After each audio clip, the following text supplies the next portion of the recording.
We all want to get the best value for our crafty dollar, and using our tools in unexpected ways can help. Let's try some double die cutting. Let's start with the simplest form of this technique that I can think of and use 2 nesting shaped dies to create a frame. This works for any shape, circle, square, rectangle, any nesting shape you have. And you can cut it thin like I did here by choosing the dies next to each other in the nesting order, or you can make them thicker by choosing a die further away. You can even combine shapes to make a frame. I'll come back to that in a few minutes. First, let's use this double die cut technique to create something to go into my frame. I have this daisy cover plate die from Pinkfresh Studio, and as much as I love doing die cut inlay, today I need something quicker. So I used the matching layering stencil to color in the petals of my daisies. I used 2 shades of yellow to give me a fresh spring look, and I used the corner of my Misty to help me line up the stencils properly. I cut the cover plate from some honey gold cardstock. This soft gold gives a glow rather than a shine, and I've been using it quite a bit lately. I'm using my Barely Art liquid glue here to adhere it over top of the stenciled daisies, but you can use an adhesive sheet before you die cut it if you prefer. I glued it down, and then I should have waited for the glue to dry before my next step. I ran it through my die cutting machine just with the plates to flatten it a bit to get more of an inlaid die cut look, but I also ended up squishing out some bits of glue. That's not what we're here to talk about, but it is definitely something to think about if you give this a try. Now, one of the unique things about this cover plate is that it doesn't have straight edges, and that gives you a really pretty organic look, but you may not always want that.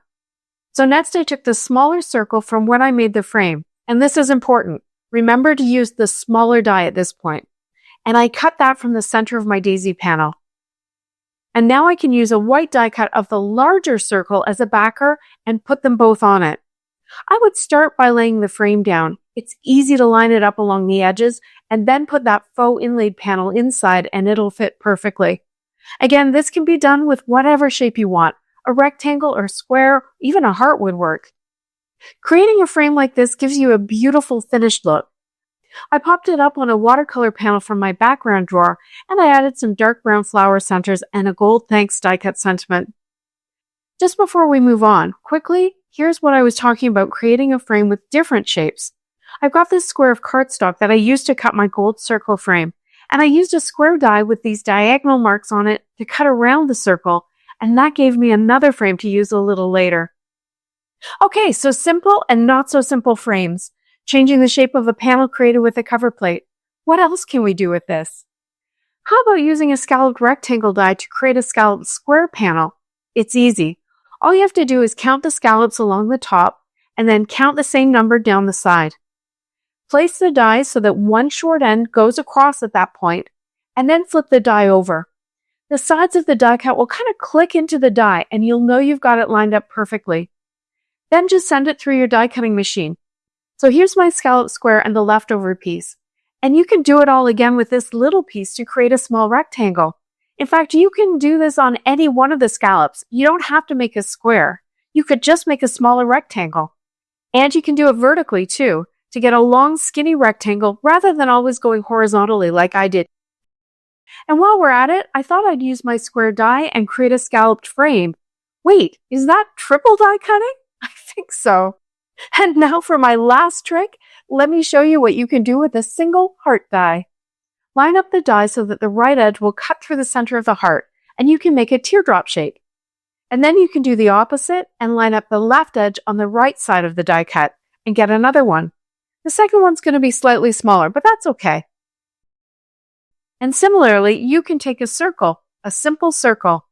Now I wanted a bit more precision for this one, so I also cut a circle the same size from a sticky note. Then I folded that in half and I lined it up on the back of my die cut and I drew a pencil line. This will help me when I'm placing my circle die to try and get the same size petals from both sides. I wanted to be even more sure, so I took it another step and I put the pink half circle back on so I could divide my circle into quarters. And then I cut 2 of those to create petal shapes. Okay, so now that I know this actually works, I grabbed some more of my background panels and I got to work. My first thought had been to create daisies with both kinds of petals, but I felt like these ones really lent themselves well to making a tulip or a crocus.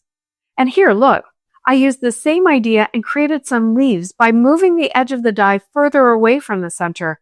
Same shape with points on both ends, but smaller, so there's a lot of potential here. I did the same thing with the heart, but I must have forgotten to turn on my camera. My point is that you're not stuck with cutting just one size from these shapes. And, of course, you could use different sizes of circles and hearts, or even different shapes. So to finish this one, I wanted to use all the bits I had made. I've got my yellow tulip made from a circle double die cut. I've got green leaves from the heart double die cut that I missed recording. And I've got that narrow scalloped rectangle, and I've got the gold frame using a circle and a square. I had the scallops that I had cut off, and I stamped a simple thinking of you sentiment from Simon Says stamp. I created a stem, and I popped up the tulip or crocus with some foam tape. And for the final card, I used the white scalloped frame to break up my dark and intense background a little bit. And then I used 5 of the teardrops I had created with the heart die to make a daisy. I added a dark brown center, and I used the 2 green leaves I had created with the circle die to just peek out between the petals.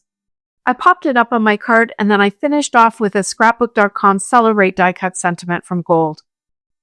I hope right now you're looking around at your dies and thinking about how to use this simple trick to unlock even more value from your stash.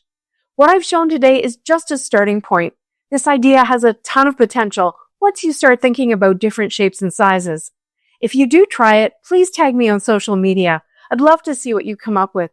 Thanks so much for watching. See you next time.